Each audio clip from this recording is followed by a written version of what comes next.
Greetings everyone. Today we will start our new chapter, that is chapter number 14, Biomolecules. Beta, this is our new chapter and the easiest one chapter because there is a topics related with our bio part. कि जो biology में आप पढ़ते हो bio students को interesting भी लगता है ये चैप्टर. ऐसा नहीं है सिर्फ बायो स्टूडेंट्स को, अगर आप जनरली खुद भी पढ़ेंगे तो आपको बहुत सारी नॉलेजफुल बातें सीखने को मिलती है in this chapter. Reason basically आपने बहुत सारी चीजें जो पढ़ी हुई है उसका रीजन मिलता है आपको इस चैप्टर से. तो biomolecule, bio means living, molecules यानी वो सब्सटेंसेस जो लिविंग ऑर्गेनिजम्स की ग्रोथ और डेवलपमेंट में हेल्प करते हैं, that substances are called the biomolecules. वे सब्सटेंस बेटा जो लिविंग ऑर्गेनिजम्स की growth, development, repairment of the body cell structure, उसको हम क्या कहते हैं? बायोमोलिक्यूल. बेटा आपके सिलेबस में मोस्टली जो बायोमोलिक्यूल है वो कौन कौन से हैं? Carbohydrate, proteins, vitamins, enzymes, nucleic acid etcetera. Basically बेटा ये आपके बायोमोलिक्यूल्स है जो आपको ज्यादातर पढ़ने हैं और इनको समझना है. इंटरेस्टिंग है बेटा ये. तो सबसे पहला हमारा स्टार्ट हो जाता है which is also lengthier one, थोड़ा सा लेंथियर पार्ट बन जाता है. यानी अगर मैं चैप्टर को डिवाइड करूँ तो इन 5 सेक्शंस में उस चैप्टर को मैं डिवाइड कर सकती हूँ. और बेटा इजीएस्ट चैप्टर है. बोर्ड एग्जाम में ये 4 नंबर का भी आ जाता है, 3 नंबर का, तो कम से कम ये रहता ही है. तो हमारा ये स्टार्ट कर रहे हैं कार्बोहाइड्रेट. बेटा कार्बोहाइड्रेट को पहले कहा जाता था hydrates of carbon, hydrates of carbon, तभी तो इसका नाम कार्बोहाइड्रेट पड़ा. क्या कहा जाता था बेटा? Hydrates of carbon. लेकिन ये डेफिनेशन गलत है. क्यों गलत है? आपको ये पता होना चाहिए हाइड्रेट्स ऑफ कार्बन का मतलब क्या होता है. जैसे हम बोलते हैं ना कॉपर सल्फेट .5H2O, तो वो हाइड्रेट ऑफ कॉपर सल्फेट यानी हाइड्रेटेड वन का कहलाता है. यानी अगर मैं कहूँ कार्बन है कुछ पार्ट और उसमें वाटर मॉलिक्यूल है कुछ, तो वो कहलाता है हाइड्रेट्स ऑफ कार्बन. लेकिन फर्स्ट रीजन है कि ये कार्बन कभी भी हाइड्रेट नहीं बनाता, तो ये भी रीजन है. दूसरा, कुछ कार्बोहाइड्रेट C5H10O5 ये है लाइकोज, ये तो इस फॉर्मूले में फिट बैठ जाता है. लेकिन जैसे H10O4 डीऑक्सीराइबोज, ये इस फॉर्मूले में फिट नहीं बैठता. ये शुगर इस फॉर्मूले में ठीक नहीं बैठती, यानी ये फॉर्मूले में ठीक नहीं बैठती, तो इसका मतलब ये इस फॉर्मूले के अकॉर्डिंग नहीं है. या आपने कभी ये सुना हो C2H2O2, क्या है ये? COOH कार्बोक्सिलिक एसिड का एक फॉर्मूला है.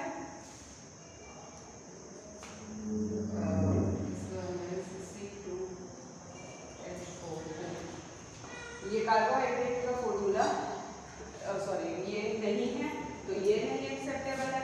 ये आपका एक ये था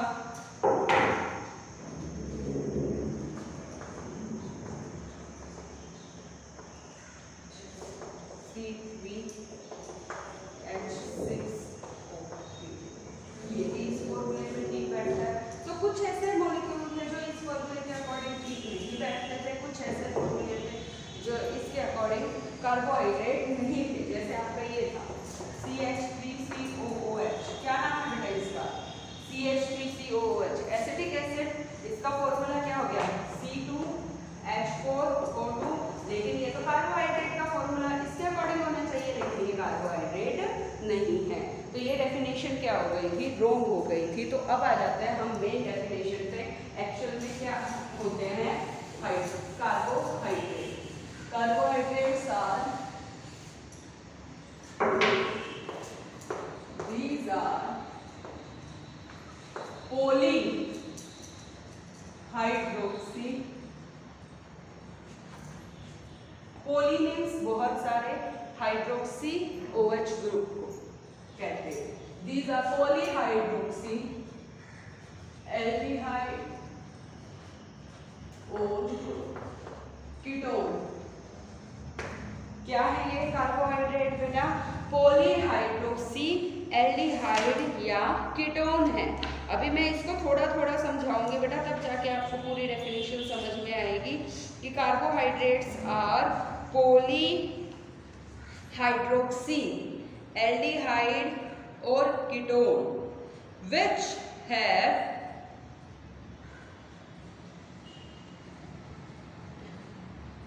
ऑप्टिकली एक्टिव।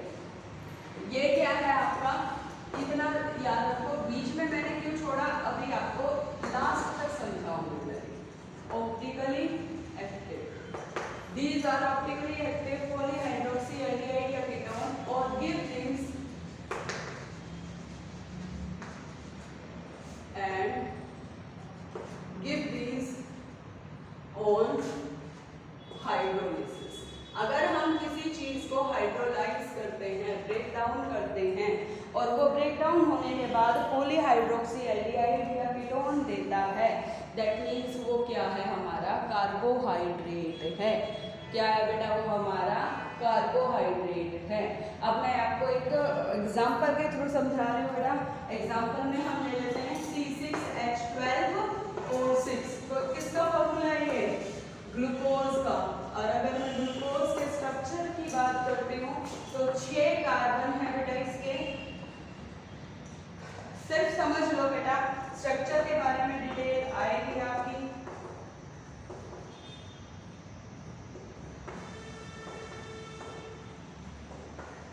ये बनाना भी सिखाऊंगे बेटा, कैसे बनाते हैं। सिर्फ अभी आप डेफिनेशन को समझो। डेफिनेशन में सबसे पहले मैंने क्या बताया, ऑप्टिकली एक्टिव वर्ड अभी रहने देते हैं बेटा। ऑप्टिकली एक्टिव वर्ड आपको क्लियर नहीं होगा, so I am not taking it into the consideration now. तो पोली का मतलब बहुत सारे, क्या? हाइड्रोक्सी। हाइड्रोक्सी किसको बोलते हैं? OH ग्रुप को। अगर आप ग्लूकोज के फॉर्मूले में देखें तो 1 2 3 4 5 कितने हाइड्रोक्सी ग्रुप है बेटा? 5, यानी मोर देन 1 या 2 को हम पोली वर्ड से जोड़ देते हैं, तो पॉलीहाइड्रोक्सी है इसमें। एल्डिहाइड, एल्डिहाइड क्या होता है? CHO group. CHO ग्रुप भी है। या एक चीज होनी चाहिए बेटा, एल्डिहाइड या कीटोन। कीटोन ये वाला ग्रुप होता है, लेकिन ग्लूकोज में सिर्फ एल्डिहाइड ग्रुप होता है, तो ये वाला फॉर्मूला बन गया। तो ये अपने आप में क्या कहलाया बेटा? Carbohydrate. Carbohydrate are polyhydroxy aldehyde या कीटोन्स। या गिव दीज ऑन हाइड्रोलिसिस, यानी अगर मैं सुक्रोज ले और उसको हाइड्रोलाइज करूं तब जाके वो हमें क्या देता है? ग्लूकोज। माल्टोज ले लेते हैं तो 2 यूनिट ऑफ ग्लूकोज देता है, यानी वो भी अपने आप में पॉलीहाइड्रोक्सी एल्डिहाइड या कीटोन हो गया। तो ये क्या है? हमारे कार्बोहाइड्रेट कहलाते हैं। तो कार्बोहाइड्रेट्स आर पॉलीहाइड्रोक्सी एल्डिहाइड या कीटोन। ऑप्टिकली एक्टिव वर्ड बेटा बाद में समझाऊंगी, बिकॉज इसको बिफोर रटने के बजाय हमें अंडरस्टैंडिंग में लेकर आना जरूरी है। Now the classification of carbohydrate. Carbohydrate को हम किस तरीके से क्लासिफाई करते हैं? Carbohydrates are classified into 3 categories. First, monosaccharides,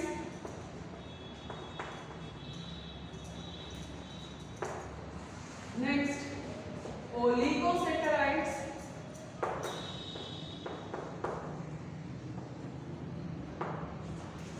next polysaccharides.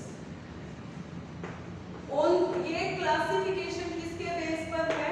This classification is on the basis of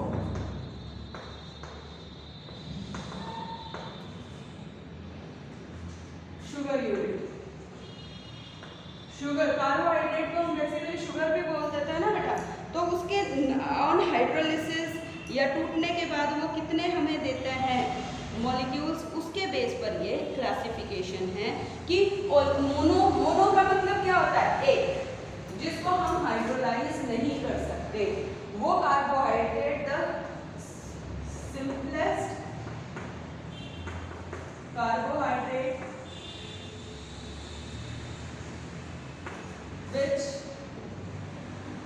do not give any other carbohydrate on hydrolysis। ये जो hydrolysis के बाद हमें फर्दर कार्बोहाइड्रेट की यूनिट नहीं देते, the simplest one carbohydrate we call the monosaccharides. Monosaccharides में example ले लेते हैं बेटा। एग्जांपल हो गए हमारे बहुत सारे बेटा, बहुत सारे एग्जांपल हैं, लेकिन हमें सिर्फ 3-4 याद रखने हैं। Glucose, fructose, galactose, ribose etcetera. इतने ही करवा रही हूँ कि ये 3-4 नाम आप याद कर लीजिए, क्योंकि इन्हीं को ही बार बार रिपीट होना है आपके सिलेबस में। तो monosaccharides glucose, fructose, galactose, ribose, glyceraldehyde, काफी है बेटा। ओलिगो, ओलिगो वो होंगे on hydrolysis gives 2 to 10 units. जो हाइड्रोलाइज होने के बाद 2 से 10 यूनिट तक मोनोसेक्राइड की दें, वो क्या कहलाते हैं आपके? वो कहलाते हैं बेटा ओलिगोसेक्राइड्स। अब ये जरूरी नहीं होता मोनोसेक्राइड्स में कार्बन 2 ही होंगे या 3 होंगे। कार्बन 3 से लेकर 7 कार्बन तक हो सकते हैं बेटा वो, लेकिन है सिर्फ एक ही यूनिट से मिलकर बनता। लेकिन ओलिगोसेक्राइड्स जो है बेटा वो 2 से 10 मोनोसेक्राइड यूनिट्स के जुड़ने से बनता है। अगर वो 2 यूनिट से जुड़कर बना है तो उसको बोलेंगे डाइसेक्राइड्स। 2 यूनिट्स होती है ऑन हाइड्रोलिसिस, जैसे आपका हो गया माल्टोज, लैक्टोज, सुक्रोज। ये आ जाता है बेटा एग्जाम में, अंडरस्टैंडिंग होनी जरूरी है। माल्टोज, माल्टोज क्या देता है ऑन हाइड्रोलिसिस? 2 यूनिट ग्लूकोज की, यानी ग्लूकोज प्लस ग्लूकोज। लैक्टोज क्या देता है? 1 यूनिट ग्लूकोज की, 1 galactose, lactose galactose. Sucrose 1 glucose की, 1 फ्रक्टोज। ये यूनिट देता है, इसीलिए ये डाइसेक्राइड्स कहलाते हैं। अब इसके बाद आ जाता है बेटा डाइसेक्राइड्स के अलावा ट्राइसेक्राइड्स। ट्राई का मतलब वही हो गया बेटा जो 3 यूनिट दे। ट्राइसेक्राइड्स का एग्जांपल है मेन, क्योंकि ट्राइसेक्राइड समझना तो इजी हो गया बेटा कि जो 3 यूनिट देता है। इसका एग्जांपल आ जाता है बेटा आपका रेफिनोज। क्या है इसका एग्जांपल? रेफिनोज। रेफिनोज क्या देता है बेटा? 1 ग्लूकोज, 1 फ्रक्टोज, 1 गैलेक्टोज। ये हो गया बेटा आपका ट्राइसेक्राइड्स का एग्जांपल। कौन है? रेफिनोज। टेट्रासेक्राइड्स, tetra saccharides. टेट्रा का मतलब क्या हो गया? जो 4 मोनोमर यूनिट्स थे, 4 यूनिट थे शुगर की, वो कौन है? स्टेकाइरोज, स्टेकाइरोज, स्टेकाइरोज। पहले ये एग्जांपल सिंपल पढ़ते हैं, इसीलिए ये एग्जांपल चूज किए गए हैं। और भी बहुत होते हैं, लेकिन आपके सिलेबस में रेफिनोज, स्टेकाइरोज जो 2 ग्लूकोज थे, 1 फ्रक्टोज थे और 1 गैलेक्टोज थे, तो वो क्या कहलाते हैं? हमारे टेट्रासेक्राइड्स। बेटा 4 तक ही यूनिट देते हैं जो उनके बारे में ही है सिलेबस में, कि ओलिगोसेक्राइड्स हाइड्रोलिसिस के बाद 2 से 10 यूनिट देते हैं, जिसमें डाइसेक्राइड्स आ जाता है, ट्राइसेक्राइड्स आ जाता है और टेट्रासेक्राइड्स। और इसमें अब आ जाता है पोली। पोली का मतलब क्या हो गया? जो बहुत सारी, बहुत सारी, बहुत सारी का मतलब जो थाउजेंड्स जो यूनिट दे on hydrolysis. N number of units क्या हो गई? 100 से लेकर 1000, मिनिमम 100 तक बहुत सारी यूनिट्स जो हाइड्रोलिसिस के बाद देता है, that we call the polysaccharides. जैसे एग्जांपल हो गया आपका स्टार्च, सेल्यूलोज, ग्लाइकोजन। ये सिलेबस में बेटा डिटेल बाद में करवाऊंगी इसकी। ये हैं आपके पॉलीसेकेराइड्स। कौन कौन से? Starch, cellulose, glycogen. ये क्लियर है बेटा? तो these are the classification on the basis of number of units attached to the carbohydrate. कि मोनोमर यूनिट को देखकर हम ऐसे बताते हैं। अब आ जाता है बेटा क्लासिफिकेशन कह लो या वैरायटी ऑफ कार्बोहाइड्रेट में। कार्बोहाइड्रेट को हम शुगर भी कहते हैं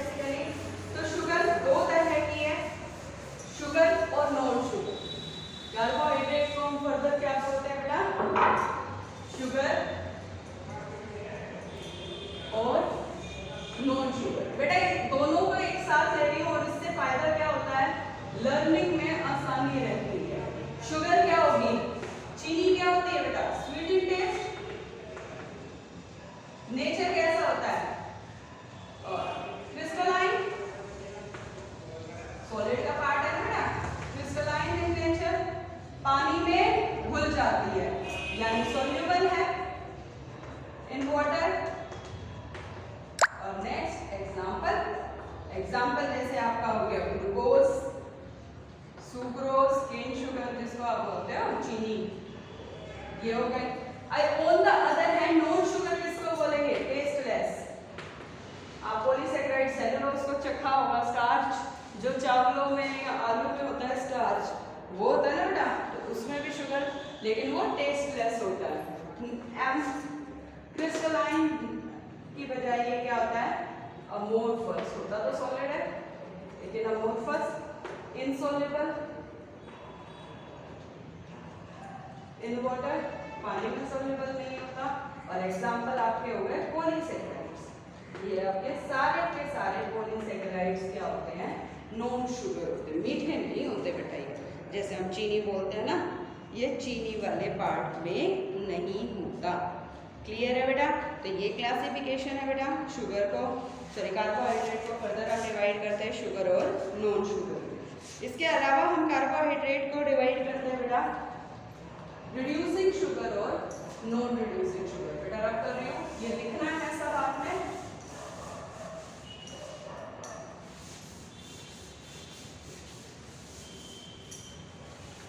further classification last, reducing sugar,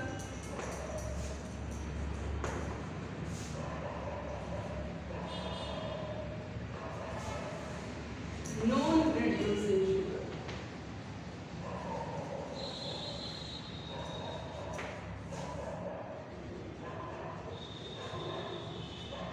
reducing sugar बेटा ये केमिकल नेचर को ध्यान में रख के बताई जाती है बातें कि कार्बोहाइड्रेट्स में कुछ शुगर ऐसी होती है विच reduces Fallin solution या टॉलरेंस रिएजेंट। बेटा ये एल्डिहाइड कीटोन वाले चैप्टर में एक्सप्लेन हो जाता है टॉलरेंस रिएजेंट क्या होता है एंड Fallin सॉल्यूशन क्या होता है, लेकिन आप सिर्फ इतना याद रख लो Fallin सॉल्यूशन इंपॉर्टेंट है बेटा, ये एग्जाम में आ जाता है कि which reduces Tollens reagent and Fallin solution. Example आ गए आपके मोनोसेकेराइड्स, सारे के सारे मोनोसेकेराइड्स एंड डाइसेकेराइड्स एक्सेप्ट, याद रखना जो नहीं है, एक्सेप्ट सुक्रोज। बेटा रिड्यूस जो दूसरों की हेल्प रिडक्शन में करेगा और खुद का क्या कर लेगा, ऑक्सीडेशन, वही तो रिड्यूसिंग एजेंट कहलाता है। 8th chapter of redox 11th class में पढ़ाया था बेटा, रिड्यूसिंग नेचर, ऑक्सीडाइजिंग नेचर। तो जो दूसरों की हेल्प रिडक्शन में करता है और itself get reduced, oxidised, sorry, वो क्या कहलाता है हमारा reducing sugar. Non reducing sugar which do not reduce, बेटा ये पेपर में डेफिनेशन आ जाती है Tollens reagent and Fallin solution is called non-reducing sugar। Example आ गया आपका सुक्रोज, क्योंकि वो नॉन रिड्यूसिंग में है। एक आगे टॉपिक बढ़ेगा ना बेटा तो आपको इसका रीजन भी बताऊंगी कि सुक्रोज ही ऐसा क्यों है जिसकी वजह से ये नॉन रिड्यूसिंग है, सुक्रोज और polysaccharides. These are the example of non-reducing sugar। Clear है बेटा। तो आप ये चीज़ ध्यान से समझना। आज हमने समझा नेचर ऑफ द कार्बोहाइड्रेट क्या होते हैं। कार्बोहाइड्रेट के अलावा इसमें हमने पढ़ा है कि डेफिनेशन और क्लासिफिकेशन। तो read this topic and learn this topic from your book, right this topic from your book. Thank you बेटा।